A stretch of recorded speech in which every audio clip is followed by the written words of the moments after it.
Can you farm without glyphosate? You might have to. That's what we're talking about in this episode of The Granary. You ready for a conversation with some real farmers about real issues? And the best part, you're invited. So pour yourself a drink, grab a snack, most importantly, pull up a chair. Welcome to The Granary. Hey guys.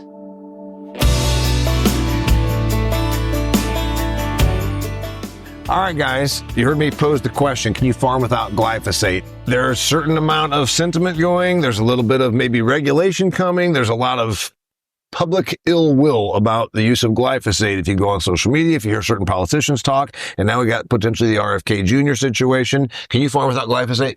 Well, we've had to before. We did before 1984. Oh, no, I mean, we did. We had non-GMOs farmed for about 10 or 15 years. And the world's most used herbicide because it's cheap, it's widely available, and it used to work. Well, it's a way that we all push the easy button to use. It is. I will say, and I agree, it's really become scrutinized, obviously, recently. And we can farm without that chemical.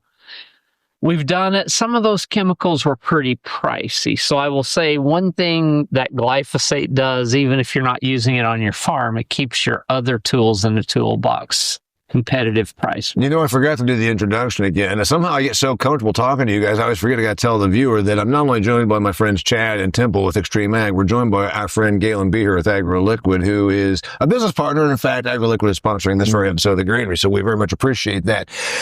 You obviously are in the crop input business. And everybody that's in that crop input business is like, okay, here's what you do. You go get your prescription and the agronomist comes out and there's the fertility and there's maybe fungicide, insecticide, whatever. And forever it got really, really simple. We went from a whole bunch of different, more complicated stuff, some harsh stuff, to just plant and spray it with Roundup. There was a lot of people just had a two-pass program. They burned it down with glyphosate. Right. They went over the top of glyphosate and they were done. Yep. But, does pickweed problem? Does ryegrass problem? There's a misconception. It created weed. That product is a way safer method to take grain out of the field than what, our old method was. I mean, we were using a lot of chemistry at one point. Now, can we farm without glyphosate? Absolutely. I would not have a problem with farming without it. Do I want to? I don't know that I want to take it out of my program. I think there's some adjustments to be made. I grew up in the Oklahoma Panhandle, and that's the heart of the Dust Bowl. And, one thing that good chemical control allows you to do is not put a plow in the field, and so you can sit there and kind of control things, leave that stubble out there. And, again, like you said, Temple, we can do it without, but we are going to have to probably readjust some of our tools a little bit. I mean, you think you can do it without until you can do it without 1 year, and then you can do it without 2 years, but talk about 10 years in. There's a weed bank there that is very hard to control. And if you think that you don't still have sickle pod or cocklebur, and you're like, oh, them's old weeds, we got them under control. Shoot, you bad wrong. Let Roundup leave here. And I mean, there's a harder way to control them. We did it in the river bottoms, and it floods every year. And when it floods, you get a new weed bank every year, right? So, and then the birds bring them in, right? So it's Matt Miles talked about in one of our previous episodes. He said, you don't think there's a weed seed. Those weed seeds can hang around for 100 years and still be there. So there's no question. What about the you even brought it up, and maybe the viewer didn't hear it. There's obviously herbicide resistance that is largely worse. No other chemical had as much of a herbicide resistant issue, but it's also most chemicals didn't get used for 40 years now, 30 years since GMOs, 30 years of being used. I mean, like everywhere, right? Well, that's what I was going to get to. Glyphosate created a big problem for a lot of us. We got ryegrass that, you just brought it up. I heard you say ryegrass. You can't kill it. You put on 1.5 gallons an acre. I don't care. It's like it loves it. So we've created a lot of those problems, but it was because it was such an easy button that everybody was like, this is every acre. It's a cheap method. We could go out there and do it. We didn't have all these residual chemicals that were going to be out there in the ground. There was no there wasn't a resistance at the time we were doing it, but boy, we created one.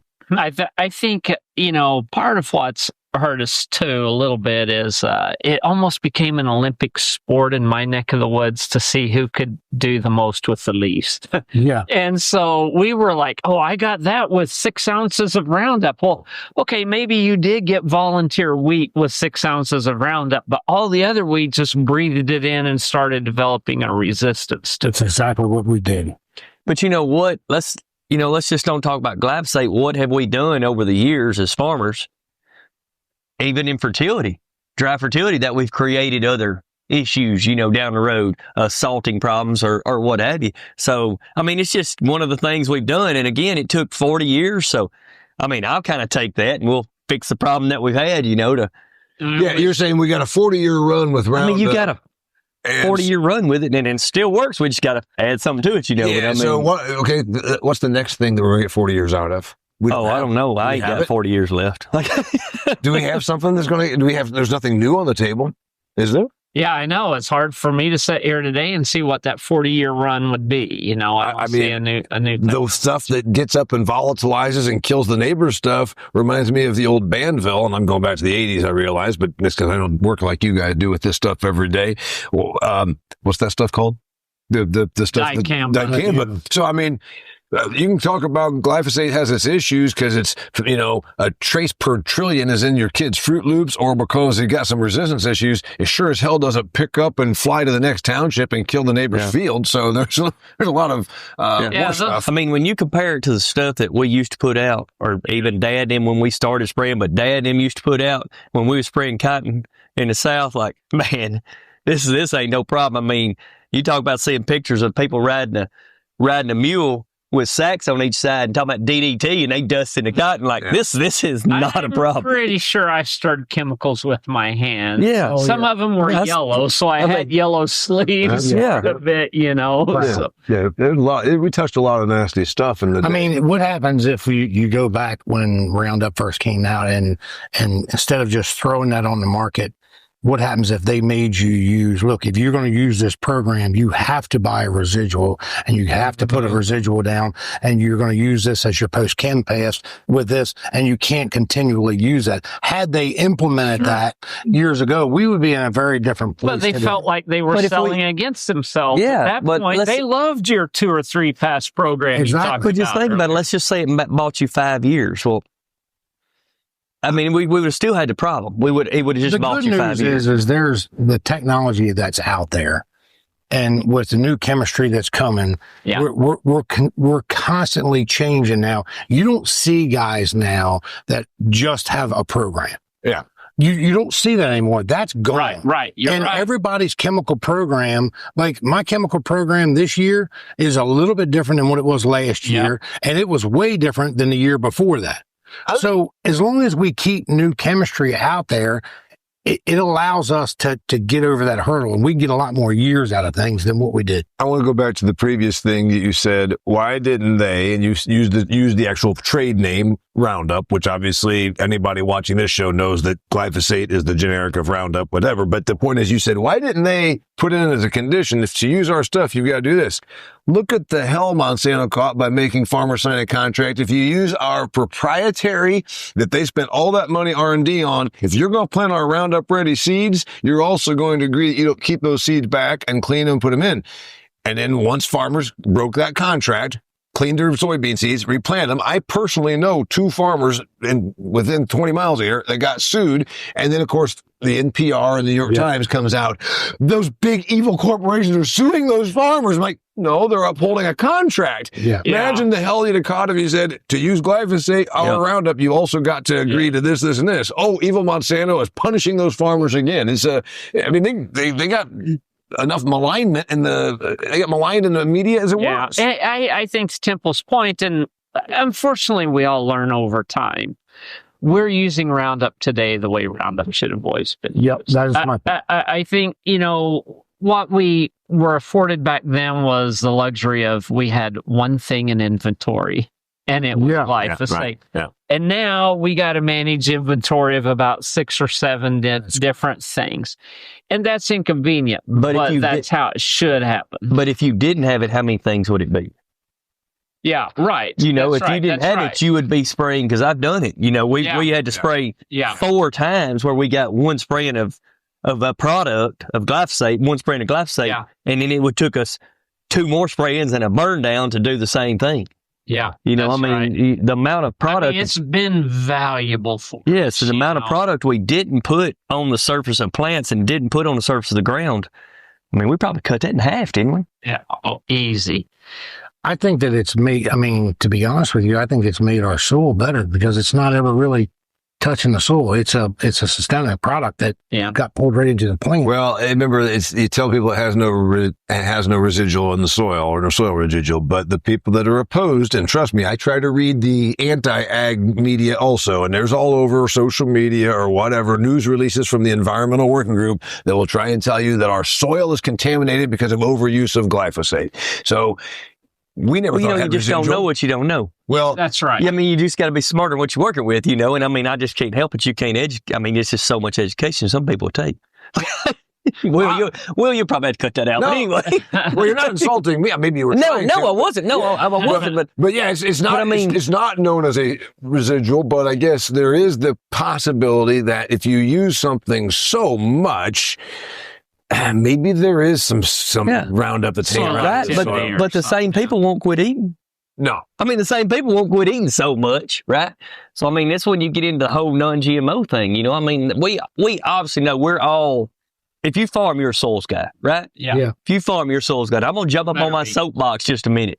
But if you farm, you're a soils guy, right? So what we're doing is we're trying to make the most we can make out of the best efficiency of our soil and taking care of it. We're the ones got to work with it. Yep. We're the ones got to have it.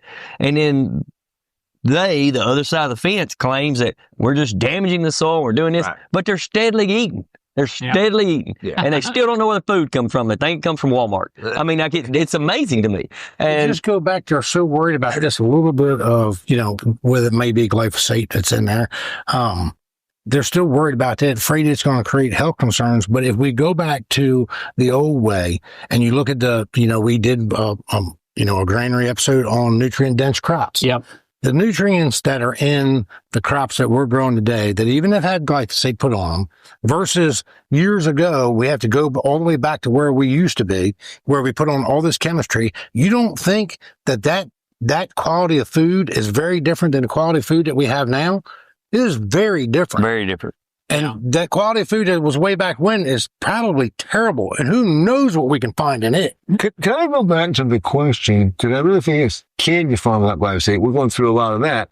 And then you got to ask the question, why would I have to? And there might be somebody watching this like, what are these guys even talking about? I'm certainly not the only one that feels the footsteps of environmental groups and some legislators, banging this drum that glyphosate's everywhere and it's in my kids' Fruit Loops. That's been going on now for 6 or 8 years. I think it's about a 50% or more chance that we will have glyphosate removed from us in another few years. Are you there? Well, I mean, I think I don't doubt that we couldn't get anything removed from us in a few years. I mean, we could be without dry fertilizer. I mean, you really don't know. Here's a better question. If they do pull that, does that mean that the tech fee that we have to pay on all seed, we don't have to pay it anymore? Because you can't even use the chemistry. Because you see, I'm buying your seed. The tech fee was supposed to be. I bet not. No, I'm serious. Do you think glyphosate gets changed?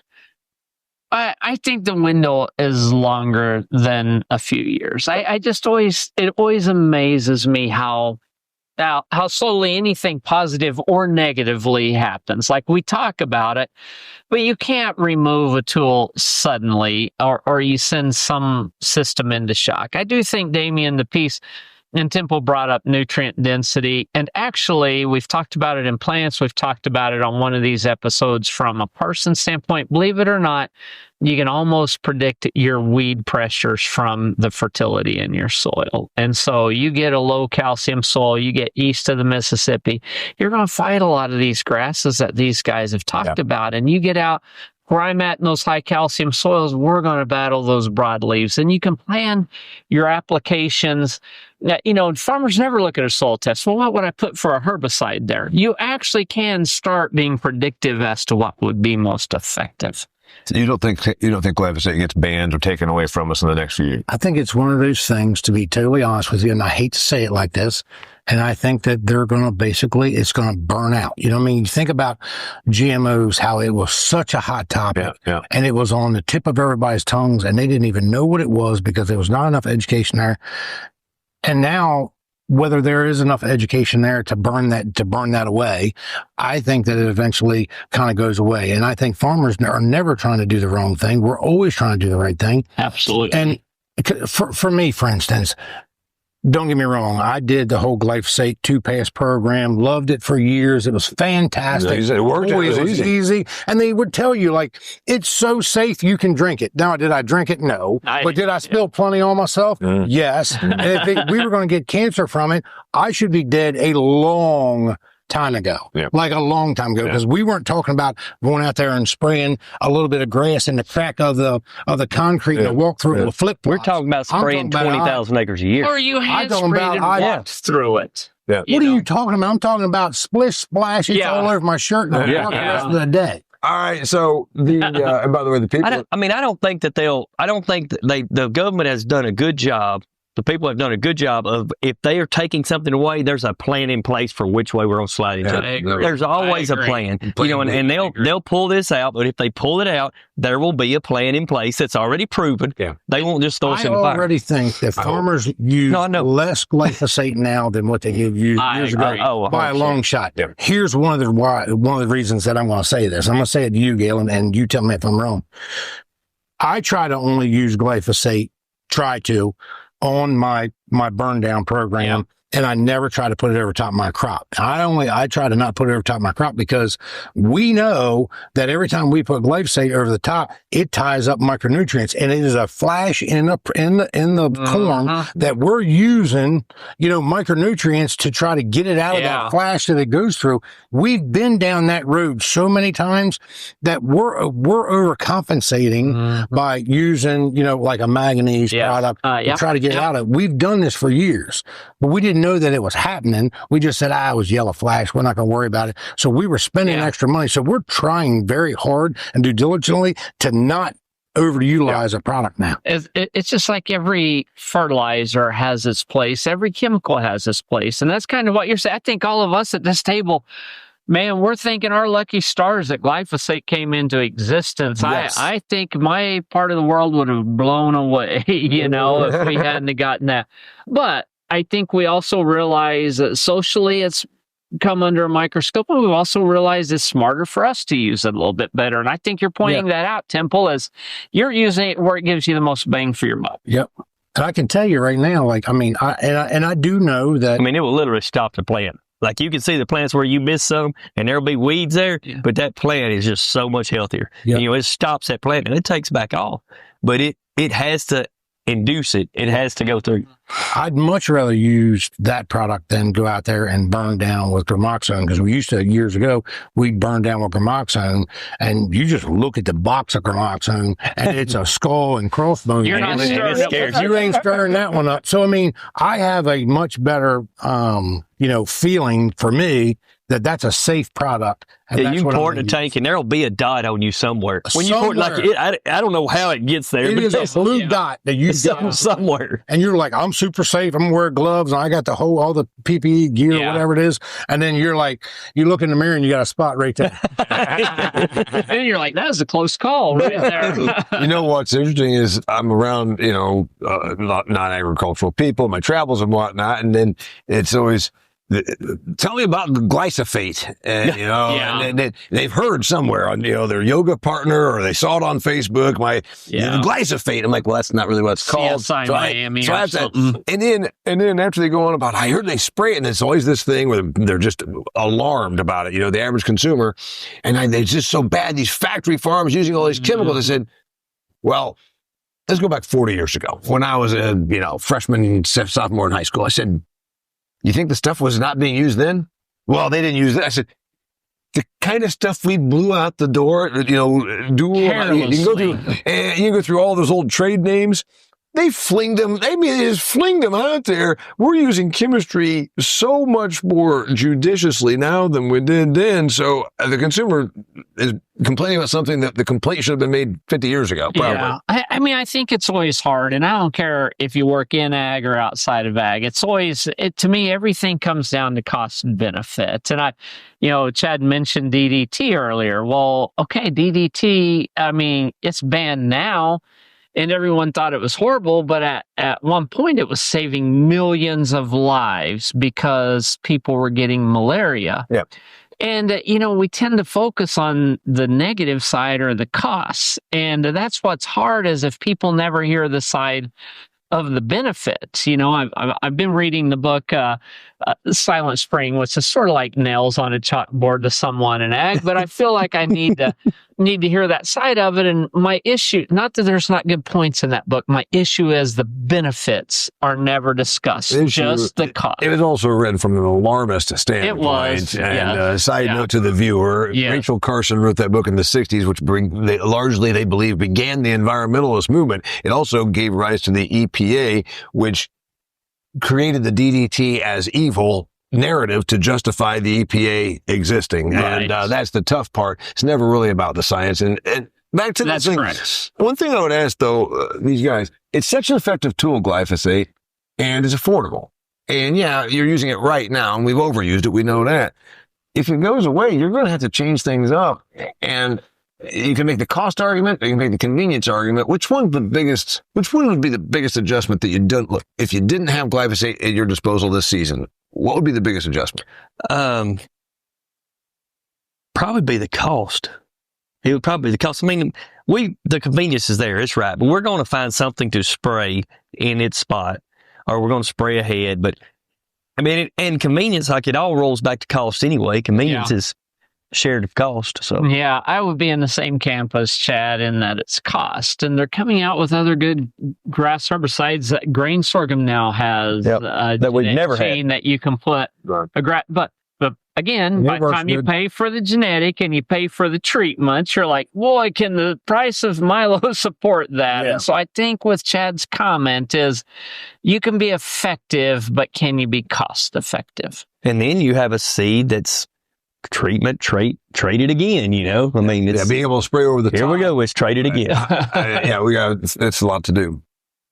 I think there's another argument I've had with a discussion I've had with some farm people, and I said, we do cry wolf a little bit in agriculture, or we are a little bit chicken littles. No offense. Oh, the skies. I've never done it, so you're not offending No offense to my farm friends.